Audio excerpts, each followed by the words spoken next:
ભવસંભવભીતિભેદનમ સુખસંપત્કરુણાનિકેતનમ વ્રતદાન તપઃ ક્રિયાફલમ સહજાનંદ ગુરુમ ભજે સદા. વર્ણિવેશ રમણીય દર્શનમ મંદહાસ્યરુચિરાનનાંબુજમ પૂજિતમ સુરનરોત્તમે મુદા ધર્મનંદનમહં વિચિંતયે. ત્વં સુકાંતભૃતં કાંતમ ત્વં કાંતમ સર્વદોગતમ ત્વં ગતે દ્વેગદેવ ત્વં વંદે ભક્તિકાસુતમ. સર્વ અવતારી સર્વ કારણના કારણ આપણા સૌના મોક્ષદાતા ઈષ્ટદેવ ભગવાન શ્રી સ્વામિનારાયણ, સ્વામિનારાયણ સંપ્રદાય દક્ષિણ વિભાગ અધિષ્ઠાતા દેવ વડતાલવાસી શ્રી લક્ષ્મીનારાયણ દેવ હરિકૃષ્ણ મહારાજ, અમદાવાદ બિરાજમાન શ્રી નરનારાયણ દેવની સ્મૃતિએ સહિત સ્વામિનારાયણ સંપ્રદાય લક્ષ્મીનારાયણ દેવ ગાદીનું શ્રી સ્વામિનારાયણ મંદિર રિચમન્ડ વર્જિનિયાને આંગણે આપણા નિજ મંદિરની અંદર પ્રગટ સ્વરૂપે બિરાજમાન એવા ઘનશ્યામ મહારાજ આદિ સર્વે દેવોના દિવ્ય સાનિધ્યમાં, શ્રીમદ ભાગવતજીના દિવ્ય સાનિધ્યમાં આજની રથયાત્રા અને આપણો આ દિવ્ય પાટોત્સવ એના શુભક સમન્વયનો દિવ્ય પ્રસંગના આજના આ સભામાં ઉપસ્થિત ધર્મકુળ આશ્રિત વાલા સર્વે મારા સંતો પાર્ષદો, શ્રીજીના લાડીલા ધર્મકુળ આશ્રિત વાલા સર્વે સત્સંગી હરિભક્તો, સર્વ ધર્મપ્રેમી સજ્જનો, સર્વ મોક્ષભાગી જીવાત્માઓ, દરેક ભક્તજનોને અમારા હૃદયપૂર્વક જય સ્વામિનારાયણ. સૌ પ્રથમ તો પહેલાં ભાર હળવો કરી દઉં કે અમારા જન્મદિવસની જે બધા ભક્તોએ અહીં આગળ અમને શુભકામના આપી એ બદલ સર્વેનો હૃદયથી અમે ખૂબ ખૂબ આભાર માનીએ છીએ. જનમંગળ ભગતે કીધું કે અમારા તો 51 વર્ષની જાહેરાત કરી, પણ બહુજી મહારાજના એમાં એવું છે એ તમારો વ્યવહાર નથી એટલે ખ્યાલ ન હોય, પણ અહીંયા પૂછાય પણ નહીં કે કેટલાય વર્ષ થયા, એ આ હરિભક્તોને ખબર હોય, ગ્રહસ્થોને. એટલે એ તમારી હિંમત ન ચાલે, અમારી હિંમત ત્યાં ન ચાલે, પૂછાય નહીં બહેનોને. એટલે જે પૂછવ્યા તમે, પણ તમારો પ્રેમ એ અમારા માટે બહુ અમૂલ્ય ઉપહાર છે. એટલે અગેન બધા યુવાનોને, બાળકોને થેન્ક યુ વેરી મચ. આજે ભગવાન શ્રી હરિની પરમ કૃપાથી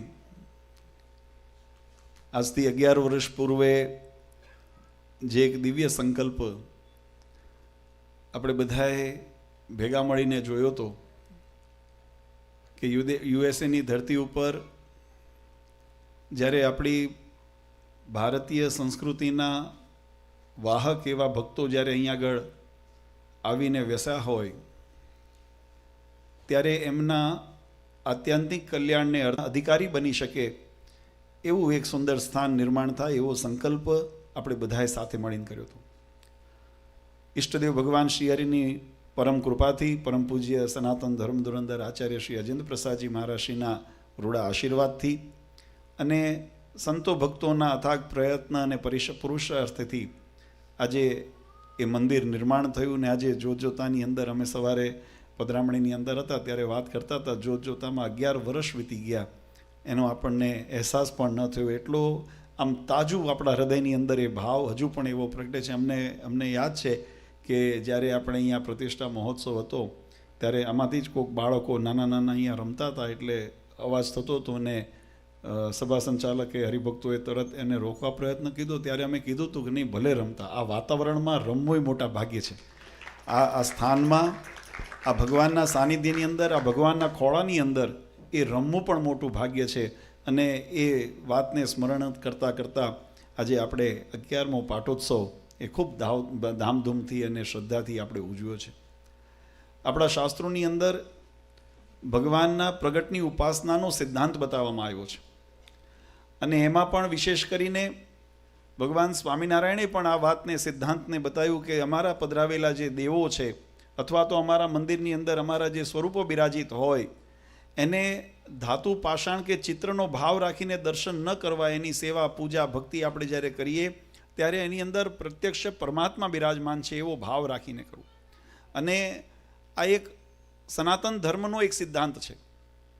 આ સત્સંગનો મહિમા શું છે આપણે હું થોડીક વાત કરીએ, આપણે વિશેષ સમય નથી લેવો, કારણ કે આજે ભગવાનની દિવ્ય રથયાત્રા અને એ દિવ્ય રથયાત્રાનો દિવસ આપણે પણ જે જગન્નાથપુરીની અંદર ભગવાનની જગન્નાથજીની જે ધામધૂમથી રથયાત્રા જે નીકળે છે એ પ્રસંગની સ્મૃતિની અંદર એની ઝાંખી કરાવતો આપણે અહીંયા સુંદર પ્રસંગ કર્યો. બ્રહ્માનંદ સ્વામીએ બહુ સુંદર એક કીર્તનની અંદર કડીમાં લખ્યું છે, બ્રહ્માનંદ એહી મૂર્તિ કો ધ્યાન રહે સબ જામ, માઈ દેખો રથ બેઠે ઘનશ્યામ. આ રથ બેઠે ઘનશ્યામ ભગવાન બ્રહ્માનંદ સ્વામીને એ દર્શન કરીને રથમાં પરમાત્માનું જ્યારે આવી શોભાયાત્રા નીકળતી હોય ત્યારે બ્રહ્માનંદ સ્વામી એમ વિનંતી કરે કે ભગવાન આ જ મૂર્તિ આ મારા હૃદયની અંદર અખંડ વાસ કરીને રહે. આજે એવી સુંદર આપણે રથયાત્રાનો પ્રસંગ પણ અહીં આગળ ઉજવ્યો. સાથે સાથે પૂર્વે અમારા લક્ષ્મીનારાયણ યુવક મંડળના આપણા જે બાળકો, યુવાનો અને યુવતીઓ, એમને ખૂબ સુંદર, હમણાં જે હરિભક્તો આવ્યા હતા એમને ખ્યાલ છે કે ખૂબ સુંદર સાંસ્કૃતિક કાર્યક્રમોના માધ્યમથી ભગવાન શ્રી હરિએ જે આ ધરા ઉપર જે સત્સંગની સ્થાપના કરી અને સત્સંગની સ્થાપનાની અંદર જે આચાર અને વિચારની શુદ્ધિ, એનું જે મહત્ત્વ મહારાજે શિક્ષાપત્રી વગેરે ધર્મ શાસ્ત્રોના માધ્યમથી આપણને સમજાવ્યું. જે નંદ સંતોએ પોતાના કીર્તનથી ભગવાન પ્રત્યેનો અહોભાવ જે પ્રગટ કર્યો, એ અહોભાવ જે આપણને વારસામાં મળ્યો એનું અહીં આગળ સુંદર રીતે પોતાની કાલી ગલી ભાષાની અંદર અહીંયા દર્શન કરાવ્યું. અને ખૂબ સુંદર એ બધા બાળકોને પણ અમે હૃદયથી ખૂબ ખૂબ અભિનંદન આવ્યા. કોંગ્રેચ્યુલેશન્સ ટુ યુ ઓલ કે તમે પણ ખૂબ સુંદર ટૂંકા સમયની અંદર આ વિદેશની ધરતી ઉપર, અમે જાણીએ છીએ સમયનો જ સૌથી મોટો અભાવ છે. અહીં આગળ વધારેમાં વધારે જો તાણ હોય ને, અમારે મુંબઈની અંદર એમ કહેવાય કે રોટલો મળે પણ ઓટલો ન મળે, એમ અહીંયા વિદેશની અંદર નાણું મળે પણ ટાણું એટલે સમય, એ સમય જલ્દી મળતો નથી. એટલે એવી પરિસ્થિતિની અંદર પણ છોકરાઓએ ખૂબ સુંદર મહેનત કરી. એટલે તમને બધાને ખૂબ ખૂબ અમે બિરદાવીએ છીએ, અંતરના આશીર્વાદ આપીએ છીએ. તો આપણી સંસ્કૃતિનો હેતુ શું છે કે જીવાત્માને આ ધરા ઉપર મનુષ્ય દેહની પ્રાપ્તિ શા માટે થઈ છે? થોડું મનન કરીએ, વિચાર કરીએ, તત્વજ્ઞાન શાસ્ત્રોનું જો આપણે આશ્રય લઈએ તો એક વાતનો આપણને બધાને, સનાતન ધર્મની એક પરંપરા છે, એક સનાતન ધર્મનો નિયમ છે કે જીવાત્માને આ કર્મ અને માયાના બંધનથી મુકાવીને, લગ 84ના ફેરામાંના બંધનથી મુકાવીને એ જીવાત્મા પરમાત્માના પરમપદને પામીને ભગવાનના ધામનો અધિકારી બને, એ જ સત્સંગનો મુખ્ય અને એકમાત્ર ઉદ્દેશ છે. આ સત્સંગનો ઉદ્દેશ ભગવાન સ્વામિનારાયણે પણ વચનામૃતાદિ ગ્રંથોની અંદર લખ્યું કે અમે મંદિર નિર્માણ કરીએ છીએ.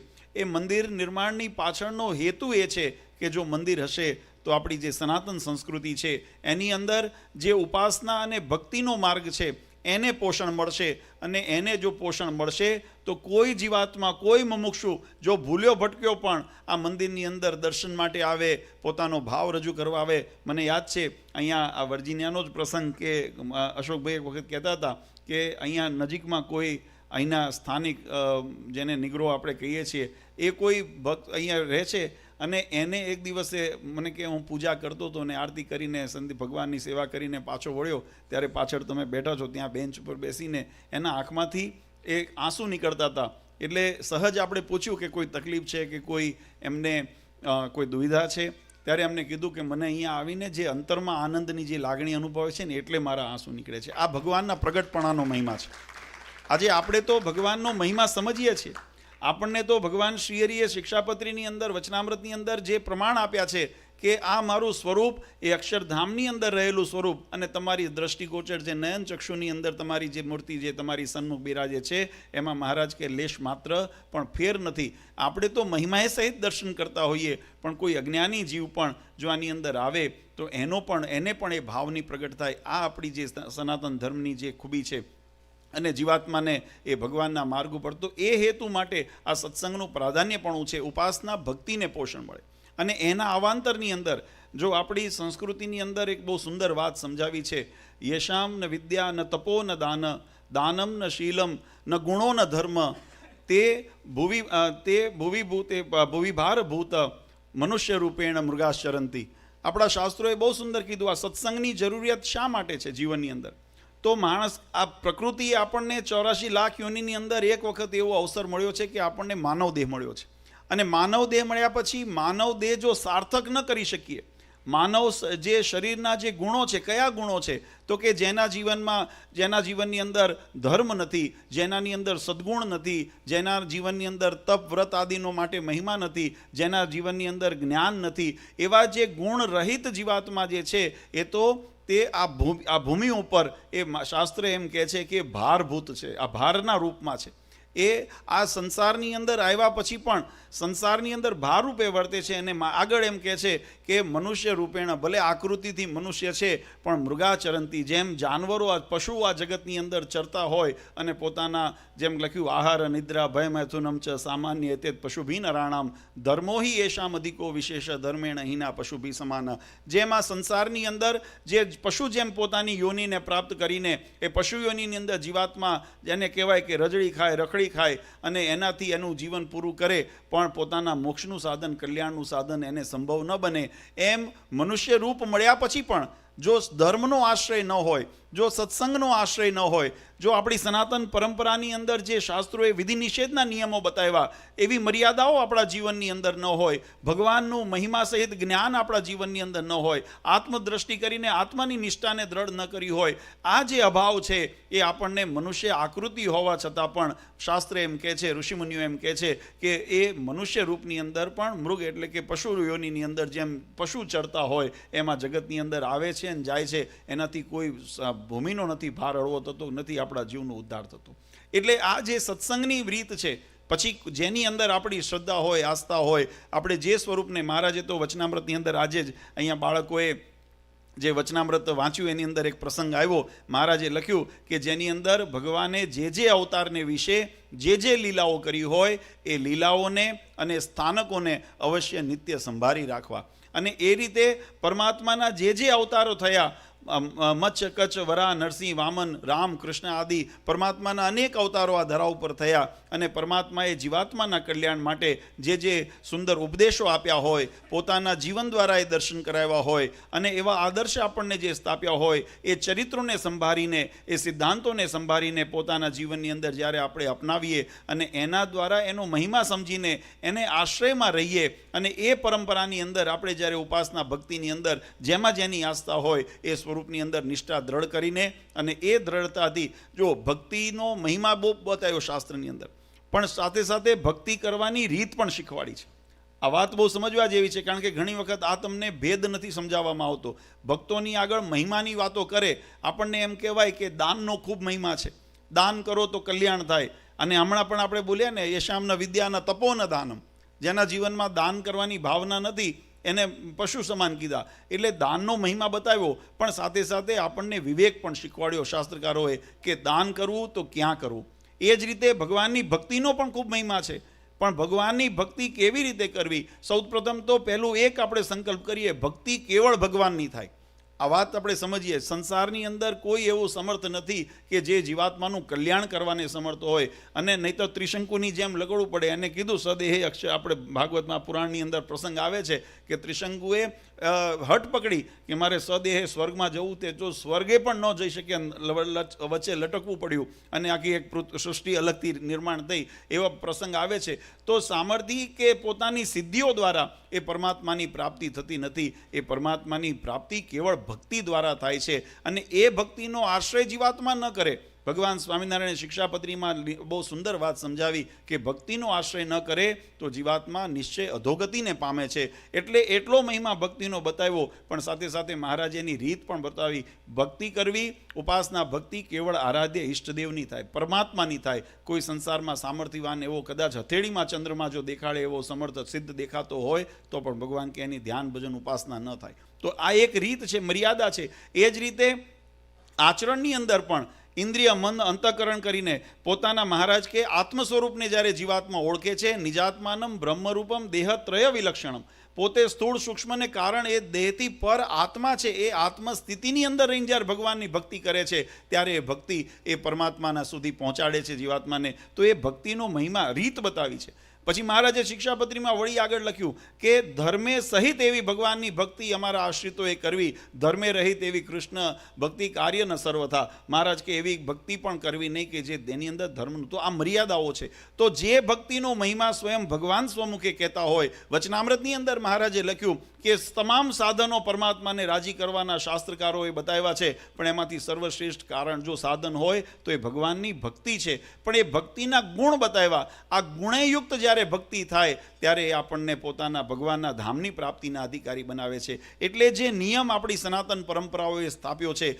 એ જીવાત્માને ન કેવળ આ લોકની અંદર સુખ્યા કરે પણ અંતે પરમાત્માના ધામની પ્રાપ્તિ કરાવે, એવી સિદ્ધિ અપાવે, એવો સુંદર સિદ્ધાંત આપણી પરંપરાઓએ આપણને આપ્યો છે. એની અંદરનો એક સનાતન ધર્મનો એક જેને અભિન્ન અંગ આપણે ગણીએ છીએ, અને ભગવાન સ્વામિનારાયણે પણ મુક્તાનંદ સ્વામીએ વડોદરાની અંદર જેને સિદ્ધ કર્યો છે શાસ્ત્રાર્થ કરીને, એવો સ્વામિનારાયણ સંપ્રદાયની અંદર પણ ભગવાન સ્વામિનારાયણે કીધું ઉપાસ્ય ઇષ્ટ દેવોના સર્વાવિર્ભાવ કારણમ. આપણે સૌ એ ભગવાન શ્રીહરિની ઉપાસના કરીએ છીએ, જે સર્વ જગતના સૃષ્ટિના અનંત બ્રહ્માંડના નાયક છે, અનંત બ્રહ્માંડના માલિક છે, અનંત બ્રહ્માંડના અધિપતિ છે, અને એના સ્વામી પણ છે, અને વ્યાપકપણે સર્વની અંદર નિયંતા પણ રાખે છે, વ્યાપકપણું પણ સર્વની અંદર રાખે છે. એવા પૂર્ણ પુરુષોત્તમ ભગવાન શ્રીહરિના આપણા આરાધ્ય ઈષ્ટદેવ છે, ને એની ઉપાસના આપણે કરીએ છીએ.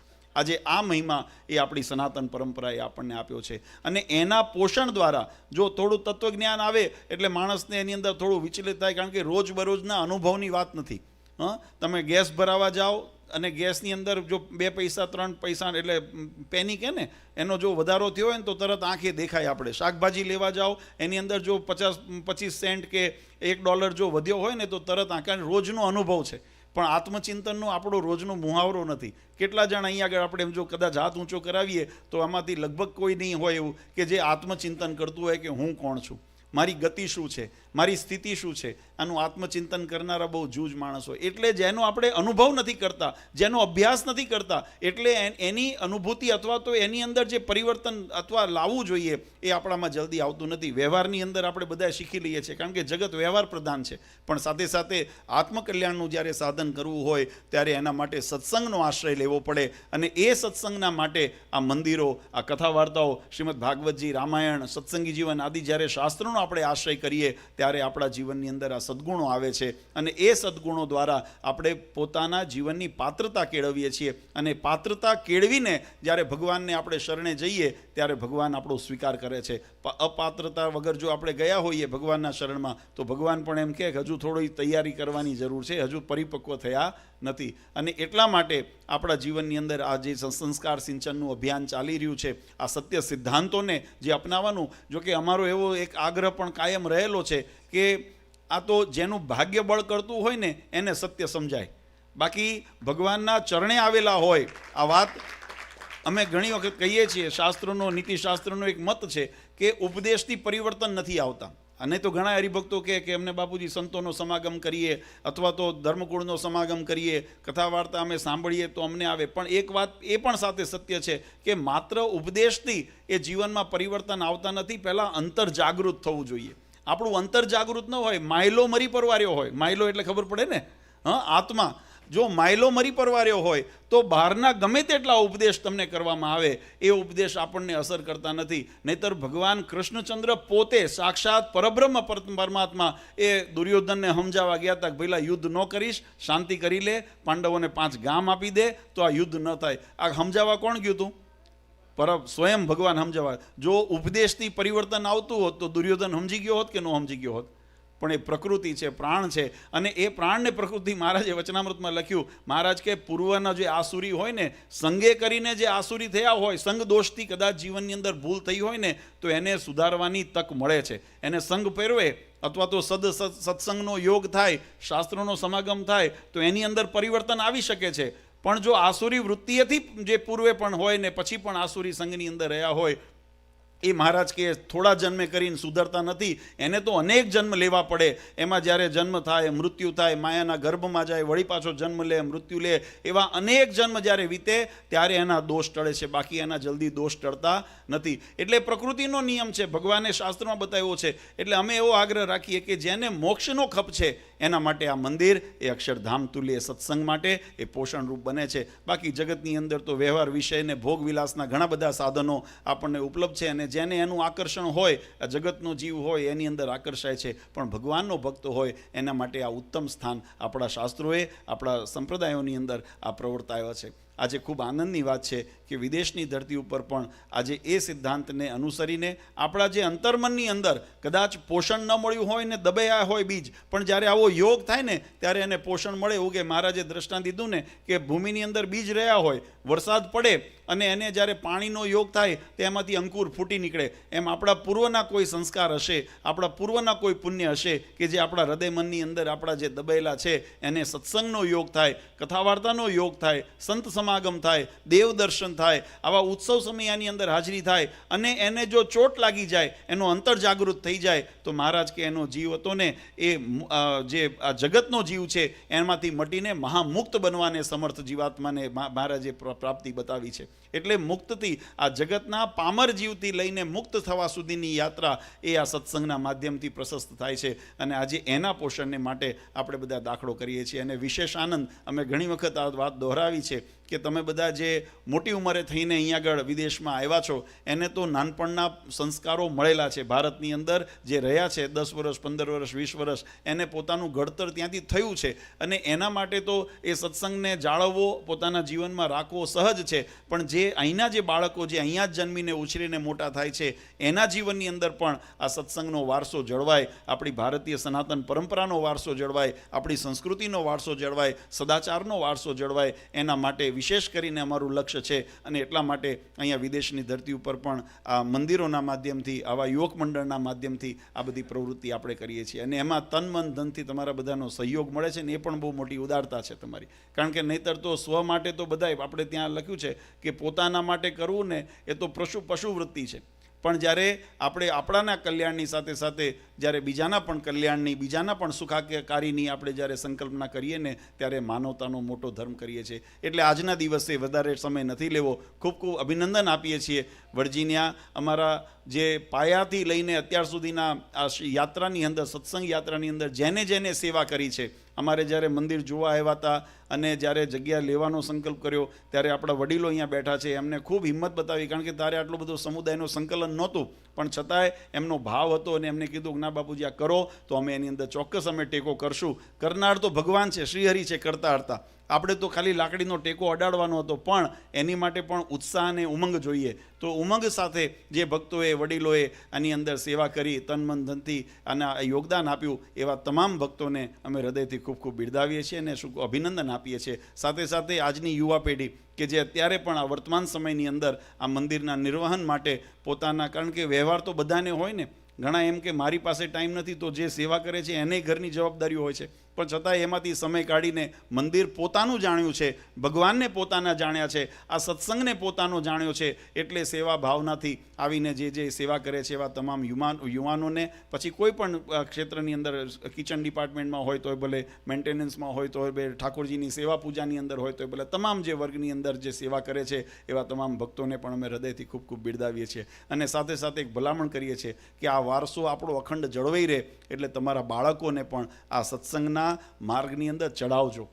તમારા સમયમાંથી થોડો સમય કાઢીને આપણે અહીંયા જ્યારે માસિક સભા આદિ થતું હોય, કોઈ ઉત્સવ થતા હોય તો અવશ્ય તમારા બાળકોને અહીંયા આગળ મોકલજો, સાથે લાવજો કે જેથી કરીને એને પણ આ પોતાની સંસ્કૃતિ અને પરંપરાનું એને પણ જ્ઞાન રહે કે અમે કયા વારસામાંથી અમે આવીએ છીએ, અમારી કુળ પરંપરા કોણ છે, અમારા વડીલોએ કેવી સત્સંગ સેવા કરી છે, એનું ગૌરવ એના જીવનમાં રહે અને એને પણ નવી પ્રેરણા અને પ્રોત્સાહન મળે. એટલે બધા બાળકોને પણ ખાસ આવા પ્રસંગોની અંદર બધા લાવજો એવી સૌને ભલામણ કરીએ છીએ. વધારે સમય નથી લેતો. આજના દિવસે આપણા મંદિરની અંદર પ્રગટ સ્વરૂપ બિરાજમાન એવા ઘનશ્યામ મહારાજ આદિ સર્વે દેવોના ચરણારવિંદમાં આપણે પ્રાર્થના કરીએ કે અમારા વર્જિનિયા સત્સંગ ઉપર મહારાજ કાયમ આવા ને આવા રાજી રહેજો અને વિશેષ ને વિશેષ આ સત્સંગની વૃદ્ધિ થાય. આ સત્સંગની અંદર દરેક હરિભક્તોના જીવનની અંદર સુખ, સમૃદ્ધિ ને શાંતિની ખૂબ વૃદ્ધિ થાય એવી ભગવાન આપ સૌ ઉપર કૃપા કરજો એવી ભગવાન શ્રી હરિના ચરણારવિંદમાં પ્રાર્થના કરી પુનઃ એક વખત બધા ભક્તોને અંતરના આશીર્વાદ આપીએ છીએ કે ભગવાન સર્વનું મંગળ કરે, સર્વને સ્વસ્થ રાખે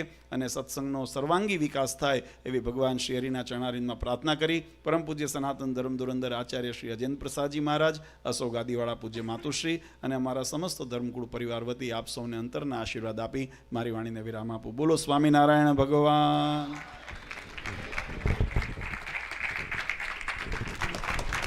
હાલ